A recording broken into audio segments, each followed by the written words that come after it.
औज़ुबिल्लाहिमिनश्शैतानिर्रजीम बिस्मिल्लाहिर्रहमानिर्रहीम अस्सलामु अलैकुम बीकॉम पार्ट 2 स्टूडेंट्स। बेटा आज हम अपना क्वेश्चन नंबर 7 स्टार्ट कर रहे हैं और क्वेश्चन नंबर 7 बहुत इंटरेस्टिंग क्वेश्चन है। कॉन्सेप्ट तो सारे वही हैं लेकिन थोड़ी सी चीज़ें ऐसी हैं जो कि थोड़ी सी चेंज हैं। तो आइए देखते हैं पहले तो आज के सवाल का बैकग्राउंड क्या है। पहले तो बेटा एक बात ये समझिए कि हम जो कुछ भी इंस्टॉलमेंट पे सेल करते हैं वो सारी की सारी इंस्टॉलमेंट्स हमें पहले साल में ही रिकवर नहीं हो जाती। लेट सपोज मैं आपको इसकी मिसाल देता हूँ कि अगर मैंने आज से 2 साल पहले कुछ इंस्टॉलमेंट पे बेचा था और वो इंस्टॉलमेंट बनती थी टोटल 3 साल की।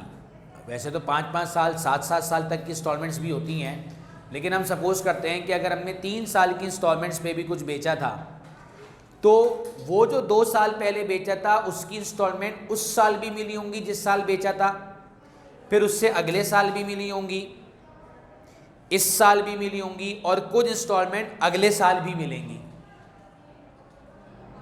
भाई इंस्टॉलमेंट का मतलब ही यही है ना कि आप कैश पे नहीं कर सकते, थोड़ा थोड़ा थोड़ा करके हर महीने देंगे। तो वो थोड़ा थोड़ा करके हर महीने देंगे तो वो 2, 3, 4, 5 साल तक जाएंगी। लेकिन क्या आप जो गुड्स आपने 2 साल पहले बेची थी तो जब तक उसकी इंस्टॉलमेंट पूरी नहीं हो जाएंगी तो क्या आप अगली चीज़ नहीं बेचेंगे? आप अगली चीज़ भी बेचेंगे। अब मिसाल के तौर पे जब आपने 2 साल पहले जो गुड्स बेची थी उसके बाद फिर आपने 2 महीने के बाद दोबारा कुछ बेचा तो उसकी भी इंस्टॉलमेंट्स आपको अगले साल, इस साल और अगले साल मिलेंगी। फिर आपने उससे अगले साल माल बेचा 2019 में, तो 2019 में 2018 वाली भी इंस्टॉलमेंट्स मिल रही होंगी, 2019 वाली भी मिल रही होंगी। फिर आपने इस साल 2020 में जो बेचा तो 2020 में जो कुछ बेचा आपको इस कलेक्शन 2018 की भी मिल रही होगी, 19 की भी मिल रही होगी, 20 की भी मिल रही होगी और ये 20 वाली की कलेक्शन आपको अगले मज़ीद 2 साल तक होती रहेगी। इसका मतलब ये हुआ कि हम जिस साल में खड़े होते हैं हमें उस साल में मुख्तलिफ ईयर्स की एक साथ कलेक्शंस हो रही होती हैं। तो सर इसमें ऐसी कौन सी बड़ी बात है? बड़ी बात है ना, एक बात है जो थोड़ी सी चेंज है। वो क्या है? फ़र्ज़ कीजिए 2018 में जो मैंने गुड्स बेची थी, जो मैंने मर्चेंडाइज इंस्टॉलमेंट में बेची थी, उस पर मेरा जीपी रेट था 40%। क्या ज़रूरी है कि जब मैं 2019 में बेचूंगा तो उसमें भी मेरा जीपी रेट 40% हो सकता है 42% हो। फिर 2020 में जो मैंने बेची उस पर 44% हो। बात समझ में आ रही है? तो इसका मतलब ये हुआ कि जब मुझे 2018 वाले पैसे मिलेंगे तो उस पर तो मैं रियलाइज़ करने के लिए 40% लगाऊंगा। 2019 वाले जो पैसे कलेक्शन मिलेगी उसको रियलाइज़ करने के लिए मैं 42% लगाऊंगा और जो 2020 वाली कलेक्शन मिलेगी उसको रियलाइज़ करने के लिए मैं 44% लगाऊंगा। इसका मतलब ये हुआ कि चूंकि हर साल का रेट ऑफ जीपी अलग अलग है तो जो भी आपको कलेक्शन होगी आपको ये पता होना चाहिए कि ये किस साल की सेल वाली कलेक्शन है। अगर वो 2018 की सेल वाली कलेक्शन है तो उसका रेट अलग है, 2019 की कलेक्शन उसका रेट अलग है, 2020 की कलेक्शन है उसका रेट अलग है। सही है? इसको कहते हैं मल्टीपल ईयर्स। एक ही क्वेश्चन में मल्टीपल ईयर्स आ जाएं, बट कोई एक साल तो वो होगा जो कि करंट होगा। तो जो नॉर्मली सबसे लेटेस्ट ईयर होता है वो करंट होता है और जो बाकी के पिछले साल होंगे वो आपके प्रीवियस ईयर्स होंगे। अब इसमें समझने की बात यह है बेटा कि वो आपको जो प्रीवियस ईयर्स हैं, जो पिछले साल हैं, जैसे आप 2020 में खड़े हुए हैं लेकिन जो पिछला साल है वो 2019 है, उससे जो पिछला साल है वो 2018 है, तो वो आपको पिछले सालों की कंप्लीट इन्फॉर्मेशन नहीं देगा। यानी पिछले सालों में इंस्टॉलमेंट सेल कितनी थी, उसकी कॉस्ट कितनी थी, उस पर जीपी कितना था, नहीं, वो आपको पिछले सालों की इतनी तवील इन्फॉर्मेशन नहीं देगा। तवील इन्फॉर्मेशन जो होगी ना वो सिर्फ करंट ईयर की होगी, यानी सेल करंट ईयर की होगी, कॉस्ट करंट ईयर की होगी, unrealised GP amount current year का निकालना होगा, रेट अलबत्ता आपको पिछले ईयर्स का भी निकालना होगा, बट समटाइम्स आपको पिछले ईयर्स का रेट गिवन होता है, सिर्फ इस ईयर का रेट आपको निकालना होता है।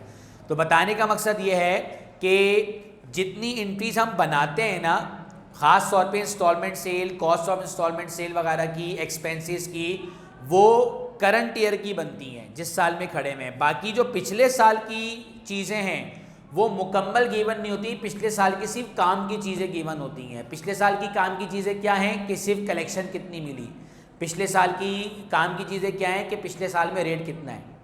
पिछले साल इंस्टॉलमेंट सेल कितनी हुई थी, उसकी कॉस्ट क्या थी, वो गिवन नहीं होगी क्योंकि उसका अक्सर और बेशतर हिस्सा तो आप कलेक्ट कर चुके हैं, बस जो थोड़ा सा हिस्सा रह चुका है उसकी आपको वो इन्फॉर्मेशन दे देगा। तो आइए क्वेश्चन नंबर 7 डिस्कस करते हैं ताकि पता लगे। Uzair and company sells merchandise on instalment basis and uses perpetual inventory system the transactions for the year ended December 31, 2016। इसका मतलब है कि हम इस वक्त 2016 में खड़े हैं, यानी हमारा जो करंट ईयर है वो 2016 है। अगर इसके अंदर कोई साल और मजीद पाए गए तो 17 तो नहीं हो सकता, 15 होगा, 14 होगा, 13 होगा, क्योंकि ज़ाहिर है ही करंट लेटेस्ट ईयर करंट 2016, तो 17, 18, 19 तो हो ही नहीं सकता अभी। तो जो भी ईयर होगा उसके पिछले ईयर्स तो हो सकते हैं, उसके बाद वाला ईयर नहीं हो सकता। अच्छा, फिर वो कहता है आपसे purchase goods total amount rupees 12 lakh sorry merchandise inventory है January 1, 2016। मर्चेंडाइज इन्वेंट्री है January 1, इसकी कोई एंट्री नहीं बनेगी। फिर परचेज की हैं आपने गुड्स, टोटल हैं ये 12 लाख की, जिसमें से 1/3 कैश पर है। तो आइए साथ साथ इसकी एंट्री भी बनाते हैं। मैसर्स उजैर कंपनी और बना रहे हैं हम जनरल। तो मर्चेंडाइज बिगनिंग को छोड़ के जो परचेज है वो आपकी है 12 लाख, जिसमें से 1/3 कैश पर है। तो अंडरस्टूड है, बाकी किस पर हुई, क्रेडिट पे। Merchandise debit 12 lakh, cash credit 1/3 आ गया 4 लाख, और अकाउंट पेबल क्रेडिट 8 लाख। तो record purchase merchandise on cash and on credit. अच्छा, ये सब 2016 से रिलेटेड है। फिर इसका कहते हैं sold goods total amount rupees 20 lakh including 80% on instalment basis. तो बाकी जो 20% हो गया वो कैश पर हो गया। तो क्या एंट्री बन जाएगी इसकी, आप चाहें तो अलग अलग एंट्री भी बना सकते हैं। तो 20 लाख का 20% बनेगा 4 लाख, तो 4 लाख हो गया आपका कैश, और इंस्टॉलमेंट अकाउंट रिसीवेबल 16 लाख, और जो कैश पे बेची है वो नॉर्मल सेल है, दैट इज 4 लाख, और जो 80% आपकी उधार पर है वो इंस्टॉलमेंट सेल है, दैट इज 6 लाख। आप चाहें तो कैश डेबिट सेल्स क्रेडिट पहले अलग एंट्री बना लीजिए और उसके बाद इंस्टॉलमेंट सेल की अलग से एंट्री बना लीजिए। फिर इसके बाद collection of instalment account receivable 2014 1 lakh, 2015 2 lakh and 2016 6 lakh. देखो, अगरचे हम 2016 में खड़े हुए हैं, लेकिन हमने 2014 में भी कभी ना कभी कोई इंस्टॉलमेंट पे सेल की होगी। तो यार तो 2014 में जो बेचेंगे तो उसके पैसे 2014 में ही मिल जाएंगे, ऐसा हो ही नहीं सकता। वो तो तब हो सकता है कि जब 2014 में हमने 1 साल पर मुश्तमिल इंस्टॉलमेंट सेल की हो, तो वो जनवरी में बेचा हो तो दिसंबर तक सब मिल गए हों। लेकिन यार अगर हमने कोई ऐसा माल बेचा है, कोई ऐसी चीज़ बेची है जिसकी इंस्टॉलमेंट के लिए हमने जो है वो कस्टमर को टाइम ही 3 साल का दिया है कि आप 3 साल तक थोड़ा थोड़ा थोड़ा करके देंगे, तो जाहिर है वो 14 में बेचने वाले जो है वो मर्चेंडाइज की कलेक्शन 14 में भी होगी, वो 15 में भी देगा, वो 16 में भी देगा। और जब तक वो कलेक्शन होगी तो जाहिर बात है आप मजीद माल भी तो बेचेंगे ना। 2015 का अपना माल भी बेचा होगा आपने, तो फिर 2016 में भी बेचा होगा। तो 2016 जो हमारा करंट ईयर है, इसमें 2016 में हमें 14 के भी पैसे मिल रहे हैं, 15 के भी मिल रहे हैं, 16 के भी मिल रहे हैं। जब 14 की पूरी कलेक्शन ख़त्म हो जाएगी तो सिर्फ 15 और 16 के मिलेंगे। जब 15 की पूरी कलेक्शन ख़त्म हो जाएगी तो जाहिर है फिर हम उस वक्त तक 2017-18 में पहुंच चुके होंगे, तो 2018 में 16 के भी मिल रहे होंगे, 17 के भी मिल रहे होंगे, 18 के भी मिल रहे होंगे। तो मल्टीपल ईयर्स का मतलब ही यही है कि जिस साल में आप खड़े हैं उस साल में उस साल की तो कलेक्शन मिल ही रही है, पिछले साल की भी मिल रही है, उससे पिछले साल की भी मिल रही है, और अगर हो सकता है उससे पिछले साल यानी मजीद 3 साल पीछे चले आएँ। तो अगर कोई बहुत बड़े पीरियड पे आप इंस्टॉलमेंट सेल की है तो किसी चौथे साल की कलेक्शन भी आपको इस साल हो सकती है। तो सिंपल वो ये कह रहा है, मैं एक काम ये कर रहा हूँ कि मैं इन तीनों एंट्री को मर्ज कर रहा हूँ। आप अलग अलग भी बना सकते हैं, बट मैं मर्ज करके बना रहा हूँ ताकि आपको उसका कॉन्सेप्ट अच्छा समझ में आ जाए। तो आपको 2014 के पैसे मिले 1 लाख, 15 के मिले 2 लाख और 16 के मिले 6 लाख। ये है कैश कलेक्शन, लेकिन इन कैश कलेक्शन की आइडेंटिटी अलग अलग है। 14 की अलग कलेक्शन मिली, 15 के अलग पैसे मिले, 16 के अलग पैसे मिले। तो इसलिए वैसे तो एंट्री बनती है cash debit, instalment account receivable, credit, but हम क्या एंट्री बनाएंगे, cash debit, instalment account receivable 2014 credit, instalment account receivable 2015 credit and instalment account receivable 2016 credit. तो 2014 के 1 लाख हैं, 2015 के 2 लाख हैं और 2016 के 6 लाख हैं, और ये 2, 3 और 6 कितने हो गए कुल मिला के 9 लाख। तो कॉन्सेप्ट एक ही है कि कैश कलेक्शन है, इंस्टॉलमेंट की कैश कलेक्शन है, लेकिन चूंकि अलग अलग सालों की कलेक्शन है इसलिए आपने इसके इंस्टॉलमेंट अकाउंट रिसीवेबल के आगे अलग अलग ईयर मेंशन करने। अब इसने तो आपको अलग अलग ही बताई थी, आपने बनानी भी अलग अलग थी। अब 3 अलग अलग एंट्री बनानी होंगी और तीनों में आपने इसी तरीके से करना होगा, cash debit account instalment account receivable 2014 credit, cash debit instalment account receivable 2015 credit और फिर एक और एंट्री बन जाएगी 2016। मैंने एक साथ बना दी है। अच्छा, अब इसमें एक बात और है, अब आपको ये पता लग गया कि आपके पास आप अगरचे 2016 में खड़े हुए लेकिन कलेक्शन आपको पिछले सालों की भी हो रही है, और हो सकता है कि आगे जाके कोई कॉन्ट्रैक्ट कैंसिल हो, तो ज़रूरी नहीं है वो 2016 का ही हो। अमूमन जो करंट ईयर के होते हैं ना वो कॉन्ट्रैक्ट कैंसिल अमूमन नहीं होते, क्योंकि नया नया जब आप इंस्टॉलमेंट पे माल बेचते हैं ना तो कस्टमर भी जो है वो बड़ी पाबंदी से किस्त जमा करा रहा होता है। जब वो 1, 1.5 साल 2 साल जमा करा चुका होता है ना, उसके बाद उसके हालात ख़राब होते हैं, फिर वो किस्तें जमा कराना छोड़ देता है। तो इसलिए अब आगे जाके हमारे लिए भी इंपॉर्टेंट है कि जब कोई कॉन्ट्रैक्ट कैंसिल्ड होगा तो इसके भी ज़रूरी है कि वो ये बताए कि किस साल वाला कॉन्ट्रैक्ट कैंसिल्ड हो रहा है। नहीं बताएगा तो फिर हम करंट ईयर ही इसको एज्यूम करेंगे। बहरहाल फिर कहते हैं paid to creditor ₹3 lakh by cheque and 2 lakh by cash. Simple, 5 lakh की आपने पेमेंट की, that is account payable debit 5 lakh, by cheque payment की आपने 3 लाख और बाय कैश पेमेंट की आपने 2 लाख।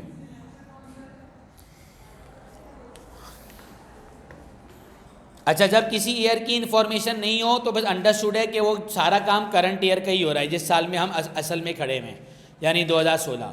फिर कहते हैं instalment account receivable of 2014 in the amount of ₹16,000 was cancelled but the merchandise could not represent. अब देखो हम खड़े हुए 2016 में लेकिन कॉन्ट्रैक्ट 2014 का कैंसिल हो रहा है। अच्छा, एक बात तो ये हो गई। दूसरी बात, फिर मैं एक बात भूल गया, मैंने एक बात ये बताई थी कि जब हम इंस्टॉलमेंट सेल की एंट्री बनाएंगे तो उसके फौरी बाद कॉस्ट की एंट्री बनाएंगे। मैं फिर भूल गया हूँ, तो अब मैं यहाँ पे कॉस्ट की एंट्री बना देता हूँ। और यकीनन कॉस्ट हमें गिवन नहीं है तो कॉस्ट हमें पहले कैलकुलेट करनी पड़ेगी, that is cost of instalment sale debit and merchandise credit. अच्छा, अमूमन ये सारी तफसीलात सिर्फ करंट ईयर की होती हैं। अमूमन प्रीवियस ईयर की बस सिर्फ गिनती की चंद इन्फॉर्मेशन होती है कि कितने पैसे कलेक्ट किए या कॉन्ट्रैक्ट क्या कैंसिल हुआ। बाकी sale, cost of instalment sale, operating expenses, payment to supplier सब करंट ईयर की होती हैं। इसलिए मैंने कहा कि जिसके बारे में कुछ मेंशन ना हो वो करंट ईयर ही है, और सेल और कॉस्ट ऑफ इंस्टॉलमेंट सेल भी करंट ईयर की मानी जाएगी। तो अभी मैंने इसकी एंट्री बना दी है बट मैंने इसका अमाउंट नहीं लिखा, इसका अमाउंट भी लिखते हैं अभी हम। इसके बाद जो रिपर्चेज वाली एंट्री है उसको तो हम आखिर में करते हैं। 9 में कहते हैं instalment expense due but not paid. चलिए, ये भी कोई मुश्किल नहीं है। Instalment expense debit and account payable credit, क्योंकि आपने पे नहीं किए, आप इसको इंस्टॉलमेंट एक्सपेंस पेबल भी लिख सकते हैं। कितना अमाउंट? 75,000। और फिर उसके बाद कहते हैं gross profit rate, sorry merchandise inventory December 31, 2016 है 540। और आपके लिए उन्होंने आसानी ये कर दी कि उन्होंने ये बता दिया कि जो अनरियलाइज जीपी रेट है वो 2014 का तो 36% है, 15 का 38% है, लेकिन जो करंट ईयर है उसका नहीं बताया। तो भाई करंट ईयर का भी चाहिए तो कोई बात नहीं, करंट ईयर का निकाल लेते हैं। लेकिन उसकी ये मेहरबानी है कि उसने हमें प्रीवियस ईयर के बता दिए, ना बताता तो खैर वो भी निकाल लेते। अभी हमें प्रीवियस ईयर निकालने की ज़रूरत नहीं है। तो अब आ जाइए, अब हम यहाँ पे देखते हैं इसकी कुछ कंपुटेशन। सबसे पहले जो करंट ईयर है उसकी कॉस्ट हमें नहीं मालूम, तो हम यहाँ पे कंपुटेशंस करेंगे।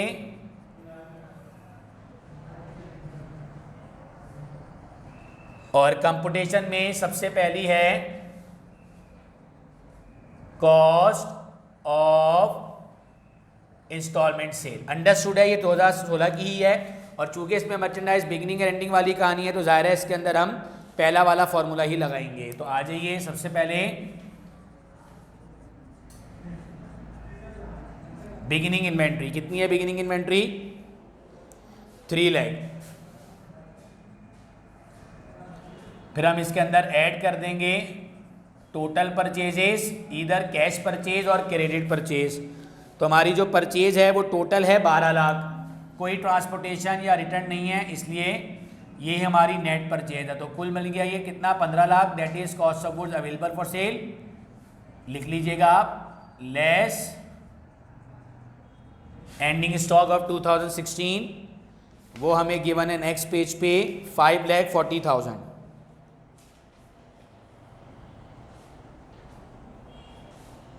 जी 5,40,000 और ये आ गई आपकी 9,60,000 कॉस्ट ऑफ इंस्टॉलमेंट सेल। सही है जी, एक दफ़ा और चेक कर लेते हैं। 3 लाख मर्चेंडाइज बिगिनिंग है, परचेज है हमारी टोटल 12 लाख और रिटर्न डिस्काउंट वगैरह है नहीं इसके अंदर। मर्चेंडाइज एंडिंग है 540, तो ये आ गई 960। चलिए अब इसके बाद हम निकालेंगे अनरियलाइज जीपी अमाउंट, और अंडरस्टूड है कि ये भी सिर्फ करंट ईयर के लिए ही है। ये मैंने 960 कॉस्ट निकाल ली है, अब ये मैंने यहाँ पे जाके लिख दी 9,60,000। ये लिखी आपने इंस्टॉलमेंट सेल्स, कितनी की इंस्टॉलमेंट सेल है? 16 lakh minus cost of instalment sales 9,60,000। तो कितना आंसर आया? 6,40,000। That is unrealised GP amount. फिर इसके बाद अनरियलाइज्ड जीपी रेट निकालेंगे और इसका फॉर्मूला है unrealised GP amount into 100 upon instalment sales, 16 lakh.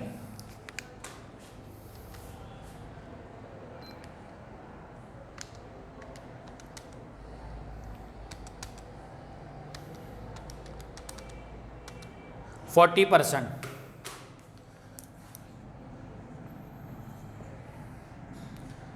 सही है जी। अच्छा, कॉस्ट निकल गई, अनरियलाइज्ड जीपी अमाउंट निकल गया, अनरियलाइज्ड जीपी रेट निकल गया। इसके बाद कैश कलेक्शन आती है, वो हमें गिवन है 3 साल की। इसके बाद आता है इंस्टॉलमेंट अकाउंट कैंसिल। तो इंस्टॉलमेंट अकाउंट कैंसिल कितने से हुआ वो भी हमें गिवन है, लेकिन याद रखिएगा 2014। फिर हम निकालते हैं book value of repurchase goods. तो अब हम यहाँ पे नेक्स्ट कंप्यूटेशन कर रहे हैं बुक वैल्यू ऑफ। अच्छा, मजे की बात यह है कि उन्होंने आपसे क्या बोला है? Merchandise could not repurchase. Merchandise could not repurchase का क्या मतलब है? इंस्टॉलमेंट अकाउंट तो कैंसिल हो गया, लेकिन हम जिसको हमने चीज़ बेची थी हम उससे वापस ले नहीं सके, मतलब वो बड़ी आसानी से हमारे हाथ से निकल गया। तो हम ये तो नहीं कह सकते कि ये रिपर्चेज है। इंस्टॉलमेंट अकाउंट कैंसिल है बट रिपोजिशन नहीं है। इंस्टॉलमेंट अकाउंट कैंसिल के बाद हमारा अगला मरहला ये होता है कि हम उससे अपनी चीज़ वापस ले लें, लेकिन अगर वो चीज़ वापस नहीं मिलती तो एटलीस्ट इंस्टॉलमेंट अकाउंट तो कैंसिल हो जाता है, लेकिन उसको फिर हम ये कहते हैं कि मर्चेंडाइज कुड नॉट रिपर्चेज। तो अब मैं यहाँ पे book value of repurchase goods के बजाय लिखूंगा book value of instalment account cancel, क्योंकि इंस्टॉलमेंट अकाउंट कैंसिल तो हुआ है लेकिन मर्चेंडाइज रिपर्चेज नहीं हो सकी। बात बहरहाल एक ही है, बुक वैल्यू तब भी उतनी ही निकलती अगर ये रिपर्चेज हो जाती है, अभी इतनी निकलेंगी। लेकिन अभी मैं टेक्निकली ये वर्ड इसलिए यूज नहीं कर सकता क्योंकि मर्चेंडाइज रिपर्चेज हो ही नहीं है। क्या फॉर्मूला है इसका? इंस्टॉलमेंट अकाउंट या इंस्टॉलमेंट कॉन्ट्रैक्ट कैंसिल। कितने से कैंसिल हुआ है? 16,000 से, और ये 2014 का हुआ है। अब आप इसमें से माइनस कर देंगे अनरियलाइज जीपी अमाउंट। अब अनरियलाइज जीपी हमने इस 16,000 पे लेना है, लेकिन अब कन्फ्यूजन ये है कि सर हमने इससे पहले तो सिंगल ईयर किया है तो वह एक ही जीपी रेट होता था, वही लगा दिया करते थे। अब हमें इस बात का ख्याल रखना है कि ये चूंकि 2014 का जो है वो इंस्टॉलमेंट अकाउंट कैंसिल हुआ है तो जो यूजीपी रेट लगेगा 2014 का लगेगा, और फॉर्चुनेटली वो हमें क्वेश्चन में ऑलरेडी गिवन है 36%। तो हम सिंपल 16,000 का लगा देंगे 36%। तो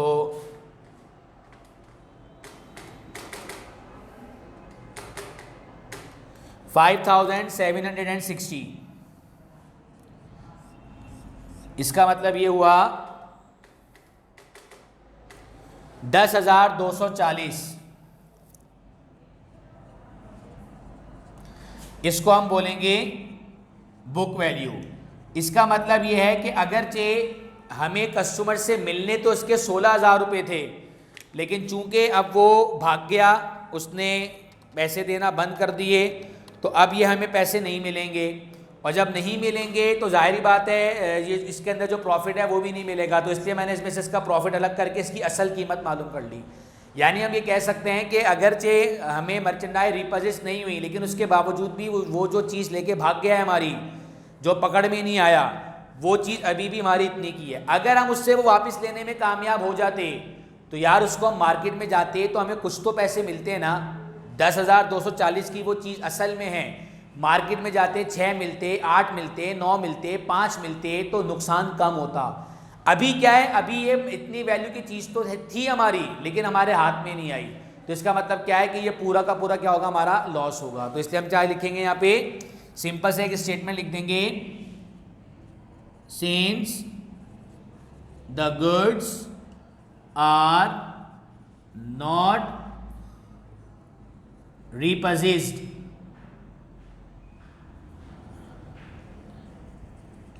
therefore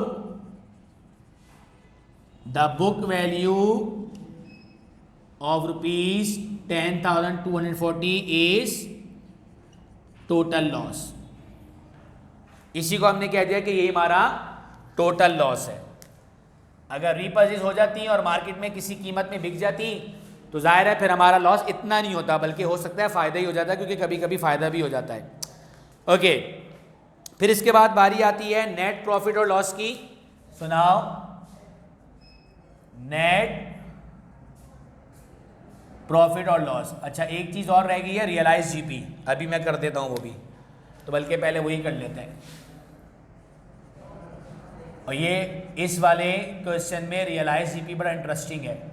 वजह, क्योंकि हमें इस साल में 3 सालों के पैसे मिले हैं, तो हम यहाँ पे एक टेबल की शक्ल में करेंगे 2014, 2015, 2016। फॉर्मूला वही रहेगा। सबसे पहले कैश कलेक्शन, हमें 2014 के कितने पैसे मिले, 1 लाख। 2015 के कितने पैसे मिले, 2 लाख। 2016 के कितने पैसे मिले, 6 लाख। कैश कलेक्शन, फर्क यह है कि पहले सवालों में सिर्फ एक सिंगल ईयर होता था, तो सिर्फ एक ही कैश आता था। अब हम मल्टीप्लाई कर देंगे इनके रेट से, दैट इज यूजीपी रेट। तो 2014 का गिवन है 36%, 15 का गिवन है 38%, 16 का भी गिवन होता तो बहुत अच्छी बात थी, नहीं दिया कोई बात नहीं, हमने यहाँ से उठा लिया। वो कितना, 40%। तो हर साल का जीपी रेट अलग अलग।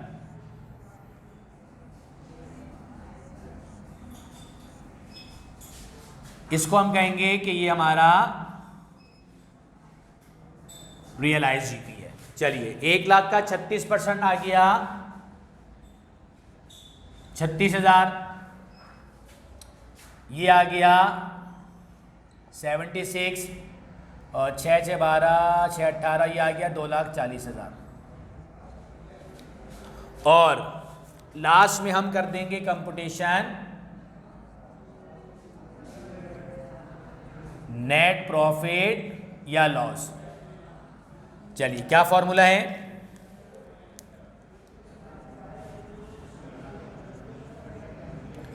Realise GP. कितना मैंने टोटल जीपी रियलाइज किया, आप तीनों सालों का इकट्ठा कर लो। 240, 76, 36, 3,52,000 टोटल फायदा हुआ मुझे इस साल।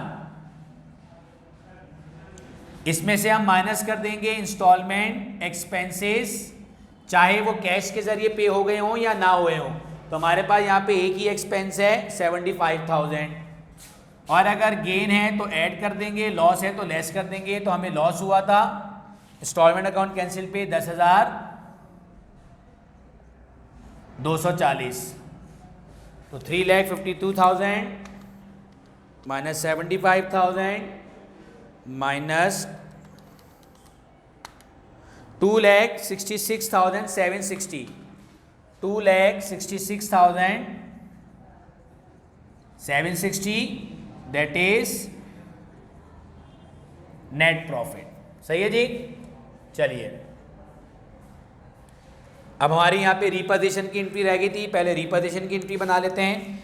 रिपोजिशन में हम जो है वो रिपोजिस गुड्स डेबिट करते हैं, लेकिन ज़ाहिर है रिपोजिस गुड्स तो तब डेबिट होगी जब वो हमारे हाथ आई, तो हमारे हाथ तो आई नहीं, इसलिए रिपोजिस गुड्स डेबिट नहीं होगा। तो डेबिट क्या करेंगे हम, अनरियलाइज्ड जीपी, वो कितना था इसमें 5,760, और लॉस है loss on cancelled, instalment account cancel पूरा लिख लीजिएगा 10,240, और इंस्टॉलमेंट अकाउंट रिसीवेबल, और इसके आगे मेंशन करना ज़रूरी है कि ये 2014 का था, by cancelled amount which is 16,000। अब हम बनाते हैं इसकी एडजस्टिंग और क्लोजिंग एंट्री। आइए पहले हम बनाते हैं इसकी क्लोजिंग एंट्री। पहले एक बनेगी क्लोजिंग और फिर बनेगी एक एडजस्टिंग और फिर बाकी की क्लोजिंग। क्या एंट्री बनेगी, इंस्टॉलमेंट सेल क्रेडिट में है, इसको हम कर देंगे डेबिट, कितने से 16 लाख, और क्रेडिट में आ जाएगा cost of instalment sale which is 9,60,000 and unrealised GP 6,40,000।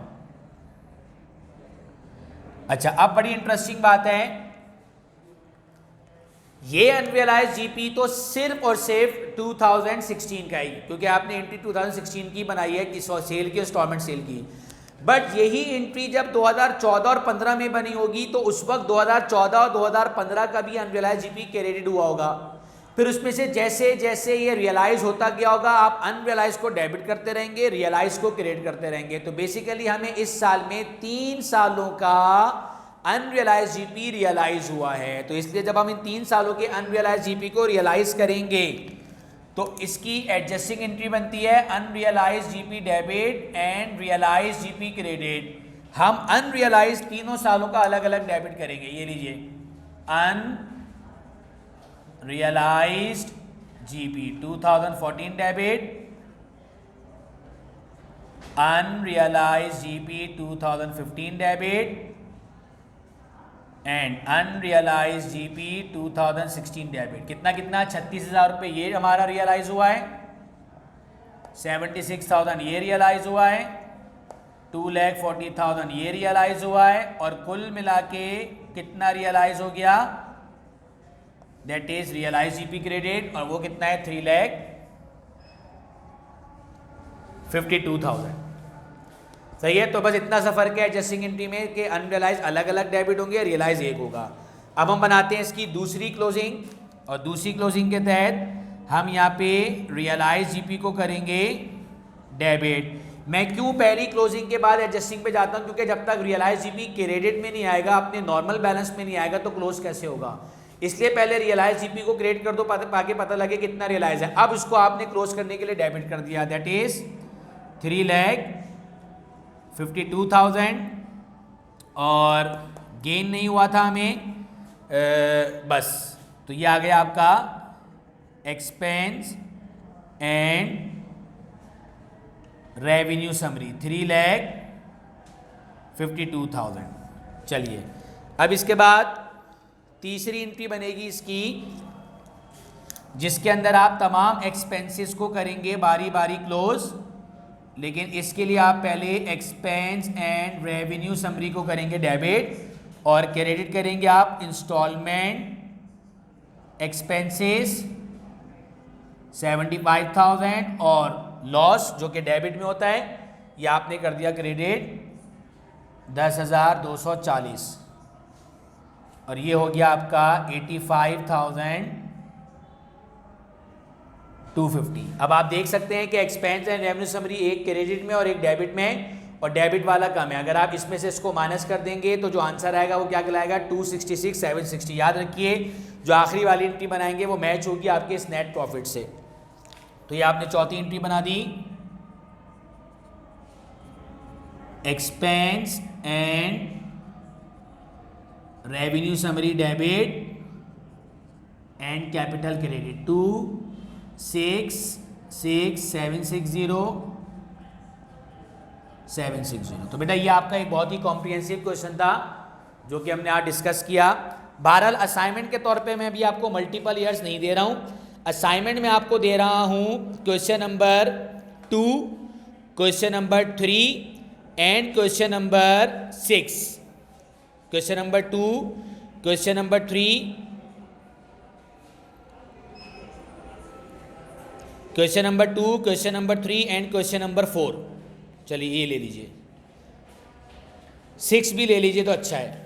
2 वैसे आप लोग कर चुके हैं, 3, 4 और 6 ये 3 आपके असाइनमेंट हैं जो कि आपके एक बेसिक लेवल वाले सवाल के। मल्टीपल ईयर का मैंने आपको असाइनमेंट कोई नहीं दिया, ये आप सिर्फ करके आइएगा, इसकी जो प्रॉब्लम्स हैं वो लिख के लाइएगा। इंशाल्लाह इसको फिर हम एक बार दोबारा डिस्कस करेंगे। सही है बेटा, क्लास खत्म करते हैं, अल्लाह हाफिज़।